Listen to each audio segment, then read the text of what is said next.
नमस्कार, मेरा नाम है आशीष जायसवाल। आज जो है वो स्टोरी जो है वो कहीं ना कहीं इतिहास से रिलेटेड है, वो हमारी हिस्ट्री से कनेक्टेड है। इसको समझने के लिए हमें 200 साल पहले जाना पड़ेगा, या हम कह सकते हैं कई साल और पीछे भी जाना पड़ सकता है। 1947 में जब देश आज़ाद हुआ, अगर हम उससे भी 1-2 साल पीछे जाते तो चीज़ों को समझ सकते हैं। अंग्रेजों की अगर हम बात करें तो अंग्रेजों ने जो है लगभग 200 साल तक इंडिया पर हुकूमत की। इसके अलावा उन्होंने जो है लगभग ये बताया जाता है 48 कंट्रीज थी जिन पर उन्होंने हुकूमत की। उनके लिए एक कहावत कही जाती थी कि अंग्रेजों की हुकूमत का जो सूरज है वो कभी डूबता नहीं है। ये कहा किस लिए जाता था, इसके पीछे भी बहुत बड़ा कारण था, क्योंकि ये बताया जाता है कि इतने सारे देश थे जिन पर ब्रिटिशर्स का शासन था। तो उस वक्त होता क्या था कि हर एक देश की, या आज भी देखें तो हर एक देश की जो है टाइम जोन अलग है। जैसे अभी जब वेनेजुएला पर अमेरिका ने हमला किया तो हमने देखा कि रात में हमला जब किया उन्होंने वेनेजुएला पर, तो उस वक्त इंडिया में दिन था। तो ऐसे होता क्या था कि इतने ज़्यादा देशों पर उसकी हुकूमत थी कि पता चलता था इंडिया में सूरज डूबा तो वेनेजुएला में उग गया, क्योंकि डिफरेंट कॉन्टिनेंट्स में उसकी हुकूमत थी। इसके पीछे जब हिस्टोरियन से बात की गई, एक्सपर्ट से बात की गई, ये समझने की कोशिश की गई कि सबसे बड़ा कारण क्या हो सकता है कि उसने जो है इतने देशों पर शासन किया लेकिन उस पर कोई शासन नहीं कर पाया। तो उसके पीछे जो मेन कारण बताया गया कि ब्रिटेन जो है उसके चारों तरफ समंदर है, मतलब उस देश की सीमा जो है वो किसी और देश से नहीं लगती है। तो एक तो कारण ये बताया गया। इसके अलावा हम अगर किसी और कंट्री की बात करें, भारत की बात कर लें, तो एक तरफ चीन है, बांग्लादेश है, पाकिस्तान है और श्रीलंका है, मतलब बहुत सी कंट्रीज हैं, जिससे ये पता चल जाता है कि जब ये भी कहा एक्सपर्ट्स ने कि जब दो देश जो होते हैं वो एक साथ, जब उनकी सीमाएं जो होती हैं भूमिगत होती, मतलब किसी देश से सीमा लगी होती है, तो उसमें समस्या ये आती है कि कहीं ना कहीं दो देशों के बीच में हमेशा ये कॉमन चीज हो जाती है, तकरार रहती है किसी ना किसी चीज को लेकर। अब हम अगर अमेरिका की बात करें तो अमेरिका जो है अगर हम ईस्ट वेस्ट में देखें तो वो समंदर से ढका हुआ है, लगभग 3 तरफ से वो समंदर से घिरा हुआ है। इसके अलावा ऊपर जो है वो कनाडा है, नीचे अगर देखेंगे तो मैक्सिको है। और अगर वो बाई चांस कभी भी किसी भी तरीके से उसने मैक्सिको और कनाडा पर कब्जा कर लिया, अब कब्जा करने का मतलब एक बार तो डोनाल्ड ट्रंप ने यही कहा था कि ये हमारा जो है 51st स्टेट है, मतलब 51वां स्टेट है।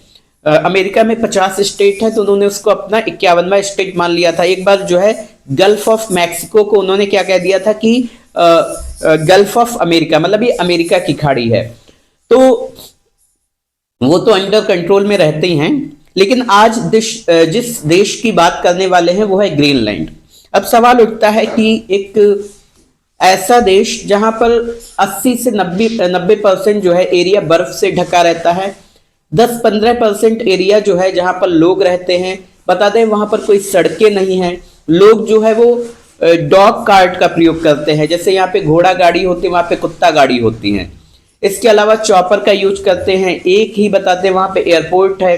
पॉपुलेशन की बात की जाए तो 57,000, मतलब 57,000 पॉपुलेशन है।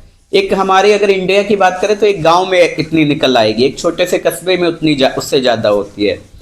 लेकिन फिर ये सवाल लोगों के दिमाग में आता है कि इस देश पर जो है अमेरिका कब्जा करना क्यों चाहता है।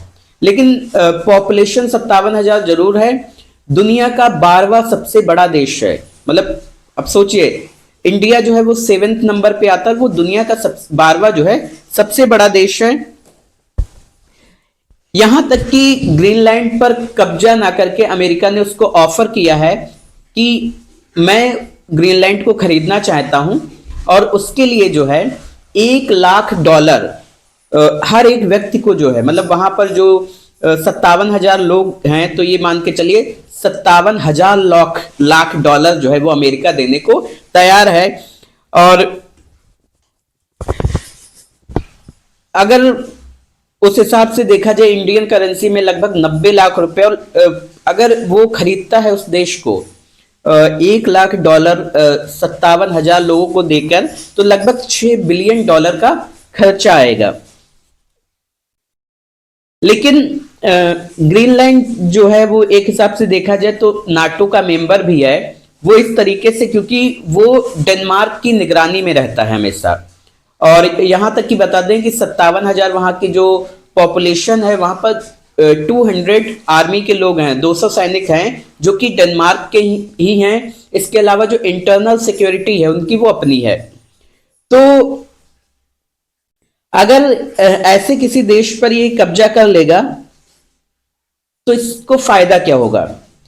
फायदा ये हो सकता है कि जैसे रशिया अगर कभी इस पर हमला करने की कोशिश करेगा, या कोई भी अगर देश इस पर हमला करने की कोशिश करेगा, तो अमेरिका करना क्या चाहता है कि अपना एयरबेस और बाकी जो हम कह सकते हैं चीजें जो हैं वो इसी आइलैंड पे, ये जो ग्रीनलैंड है इस पर जो है अपना पूरा बेस बनाएगा, आर्मी बेस बनाएगा। और फिर जो है अगर आप अमेरिका से लड़ने के लिए जाएंगे तो सबसे पहले ग्रीनलैंड का आपको सामना करना पड़ेगा। इस हिसाब से देखा जाए तो अमेरिका जो है वो दोगुना ताकतवर हो जाएगा। अमेरिका के बारे में कहावत भी है कि वो 200 साल बाद क्या होगा उसके बारे में पहले सोच लेता है, और वो ये कैसे सोचता भी, हम इसके बारे में आगे भी बात करेंगे। थोड़ी सी इसके बारे में ये देख लेते हैं कि इसकी डिफेंस की अगर बात की जाए तो क्या है। अमेरिका के पास 71 जो है पनडुब्बियां, सबमरीन की बात करी जाए तो 71 पनडुब्बियां हैं, 11 एयरक्राफ्ट कैरियर हैं, 300 से ज्यादा युद्धपोत हैं। एयरफोर्स के पास जो है लगभग 9,000, 8700 वैसे कहा जाता, अब तो बढ़ चुके होंगे, तो 8700 विमान हैं, 2300 से ज्यादा फाइटर जेट हैं। और अमेरिकी सेना में जो है कुल 21.22, लगभग 21.5 लाख जो हैं, 21.5 लाख से ज्यादा जो है सैनिक हैं। 13 लाख इसमें एक्टिव सैनिक है, 7.94 लाख जो है अमेरिका ने रिजर्व कर रखे हैं। इसके अलावा एयरफोर्स में अगर देखिए तो 5 लाख से ज्यादा जवान हैं। नेवी में अगर देखिए तो 4 लाख से ज्यादा जवान हैं। मरीन कॉर्प्स की बात की जाए तो 2 लाख से ज्यादा हैं। डिफेंस पे वो जो है 66 लाख 66 लाख करोड़ रुपए, ये जो है इससे ज्यादा खर्चा जो है वो अपनी डिफेंस पे करता है। अगर भारत की बात की जाए तो भारत केवल और केवल 5 लाख करोड़ रुपए खर्च करता है, मतलब भारत से वो 61 लाख करोड़ रुपए ज्यादा पैसा अपनी डिफेंस पर खर्च करता है। अब दुनिया में 200 से ज्यादा कंट्रीज हैं अगर पूरा देखें, लेकिन दुनिया के 160 से ज्यादा देशों में अमेरिकी सोल्जर्स तैनात हैं, ठीक है। और जो ग्रीनलैंड है, ये एक्सपर्ट का ये मानना है कि आने वाले टाइम पे जो लड़ाई होगी वो इस बात की बिल्कुल भी नहीं होगी कि तेल के लिए हो या जमीन के लिए हो या हम कह सकते हैं गैस के लिए हो, इस बात की लड़ाई नहीं होगी। इस दुनिया में ये सारी चीजें बहुत मिल जाएंगी। आने वाले टाइम पे जो लड़ाई होगी वो पानी के लिए होने वाली है। पोल्यूशन भारी मात्रा में बढ़ रहा है, नदियां जो हैं वो दिन पर दिन पोल्यूटेड होती जा रही हैं, और ये जो एक्सपर्ट्स हैं उनका मानना है कि ग्रीनलैंड के पास आज भी जो है पर्याप्त मात्रा में फ्रेश वाटर है। अब हमने अभी कुछ समय पहले आपसे कहा था कि अमेरिका जो है वो 200 साल पहले बाद क्या होगा उसके बारे में सोचता है। अमेरिका ने जो है 200 साल पहले अलास्का को खरीदा था रशिया से, और ये बताया जाता है कि ये एक बंजर जमीन थी और सिर्फ बर्फ हुआ करता था यहाँ पर। दुनिया ने कहा कि कई सारे सवाल भी खड़े किए कि अमेरिका जो है ये खरीद करके इसको क्या करेगा, लेकिन उसके बाद वहां पर गैस और तेल के भंडार मिले, और तेल के भंडार मिले। इसके बाद ये साबित हुआ कि वो अमेरिका के लिए एक डायमंड की खान साबित हुई। अमेरिका ने अपना वहां पे एयरबेस बनाया, बाकी सारी चीजें उसने अपनी आर्मी वहां पे तैनात की, मतलब जो भी हो सकता था उसने वहां पे किया, लेकिन एक हिसाब से देखा जाए तो वो एक बंजर जमीन थी। ग्रीनलैंड पे थोड़ा वापस चलते हैं तो वहां पर बताया जाता है कि 31 एमपी होते हैं केवल, वहां की अपनी एक गवर्नमेंट होती है और डिफरेंट डिफरेंट सरकारें हैं वहां पर, तो डिफरेंट डिफरेंट पार्टियां हैं वहां पर। तो जब वो आपस में लड़ती हैं तो ये बताया जाता है मेजोरिटी जो है 16 सीटें चाहिए होती है, लेकिन आज तक जो है किसी को भी मेजोरिटी वहां पर नहीं मिली है। और 2 महीने 20 मई से शायद 20 जुलाई तक वहां पर जो है रात ही नहीं होती, सूरज डूबना भूल जाता है। 30 जून को वहां पर नेशनल हॉलीडे मनाया जाता है, और ये इसलिए मनाया जाता है क्योंकि इस दिन जो है सूरज आखिरी बार निकल के डूबता है, और इसीलिए जो है इसको नेशनल हॉलीडे करार दिया जाता है। तो ये वजह है कि अमेरिका जो है वो 200 साल बाद क्या होगा वो देखता है, जिसकी वजह से जो है वो ग्रीनलैंड को खरीदना चाहता है। लेकिन एक तरफ से प्रतिक्रिया ये आती है डेनमार्क की कि हम मानते हैं कि अमेरिका बहुत ताकतवर देश है, बहुत बड़ा देश है, आप हमारे लिए एक इंस्पिरेशन है, लेकिन इसके बाद भी अगर आप ग्रीनलैंड पर कब्जा करते हैं या आप ग्रीनलैंड को खरीदने की कोशिश करते हैं तो ये नाटो का उल्लंघन माना जाएगा, नाटो टूट सकता है, यूरोपीय कंट्रीज जो हैं वो आपसे अलग हो जाएंगी। फ्रांस, ब्रिटेन, इन सब देशों ने जो है इस बात का विरोध किया है कि अमेरिका ऐसा नहीं कर सकता।